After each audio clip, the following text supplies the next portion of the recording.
Hi friends, మీరు ప్రపంచంలో చాలా ప్రమాదకరమైన జంతువులను చూసే ఉంటారు. కానీ ఈ జంతువులు పాతకాలపు జంతువులతో పోలిస్తే జూజుపినే. నేటి వీడియోలో ప్రపంచం నుండి రహస్యంగా అదృశ్యమైన లేదా వివిధ బయాలజికల్ ప్రెజర్స్ ఎదుర్కొని చిన్న జంతువులుగా పరిణామం చెందిన 5 అత్యంత ప్రమాదకరమైన జంతువుల గురించి నేను మీకు చెప్పబోతున్నాను.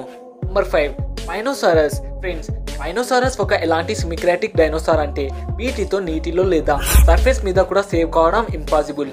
ఇది ఇప్పటి వరకు అతిపెద్ద కార్నివరస్ డైనోసార్లలో ఒకటి. కానీ స్పైనల్ కార్డ్ ఒక వింత నిర్మాణంలో అమర్చబడింది. దీని ఉద్దేశం శాస్త్రవేత్తలు ఇప్పటి వరకు కనుక్కోలేకపోయారు.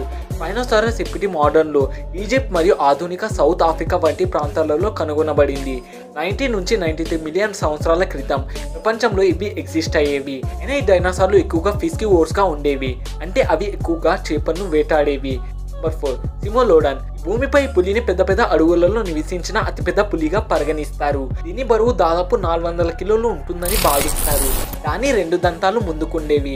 మరి ఇది దక్షిణ అమెరికాలో కనుగొనబడింది. నిత్యం మందులోనే జీవించే గుణం బాడీలో కనిపించింది. మరియు అవి ఇప్పుడులో ఉండే పులుల కంటే 2 రెట్లు ఎక్కువ ఎత్తుగా ఉండేవి.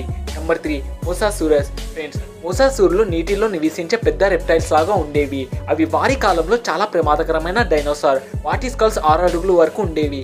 వీటి స్కల్లో 250 టీత్స్ కలిగి ఉంటాయి. ఈ రోజుల్లో మోసాసరస్ యొక్క అత్యంత సన్నిహిత జంతువులు మానిటర్ లిజార్డ్స్. మానిటర్ బల్లులు కొమడో డ్రాగన్ వంటి నీటిలో మరియు ఉపరితింతాలపై నివసించే బల్లులు. ఫ్రెండ్స్, వీటి పొడవు 50 నుంచి 60 అడుగులు ఉంటుంది. నెంబర్ 2, క్వెట్జాల్కోట్లాస్. ఫ్రెండ్స్, ప్రపంచంలోనే అతిపెద్ద ఆకాశంలో ఎగిరే జంతువు ఈ టెరోసార్. డైనోసార్ల కాలంలో ఉండే టెరోసార్లను ఫ్లయింగ్ సరీసృపాలు అంటారు. అంటే ఇవి డైనోసార్లు కావు. ఇంత పెద్ద జీవి చరిత్రలో ఎప్పుడు లేదు. దీని వేగం 33 నుంచి 40 అడుగులు అయితే దాని ముక్కు పరిమాణం సుమారు 8.2 అడుగులు ఉండేది. అంటే ఇది ఒక వ్యక్తిని ఒకే కాటులో తినేస్తుంది. ఈ ఫ్లయింగ్ టెరోసార్ చిన్న డైనోసార్లను కూడా వేటాడి చంపేసేది. Number 1, Titanoboa.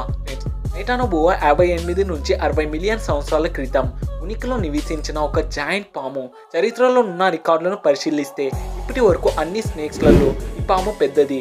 టైటానోబోవా పాము పొడవు 40 నుంచి 50 అడుగులు మరియు దీని వెడల్పు 3 అడుగులు. ఫ్రెండ్స్, మనం ఇప్పుడున్న అతిపెద్ద పాముని పరిశీలిస్తే ఆ పాము గ్రీన్ అనుకుండా దీని పొడవు కేవలం 30 అడుగులు మాత్రమే. టైటానోబోవా నది మరియు రైన్ ఫారెస్ట్ వైపు ఉండేవి. వాటి పరిమాణం చాలా పెద్దదిగా ఉండడం వలన అవి ఎక్కువ సమయం నీటిలోనే గడిపేవి. ఈ పాములు తమ ఆహారాన్ని ఊపిరి బిగుపట్టి మింగేసేవి. సో ఫ్రెండ్స్, ఈ వీడియో నచ్చినట్లయితే వీడియోని లైక్ చేసి మా ఛానల్ని సబ్స్క్రైబ్ చేసుకోండి.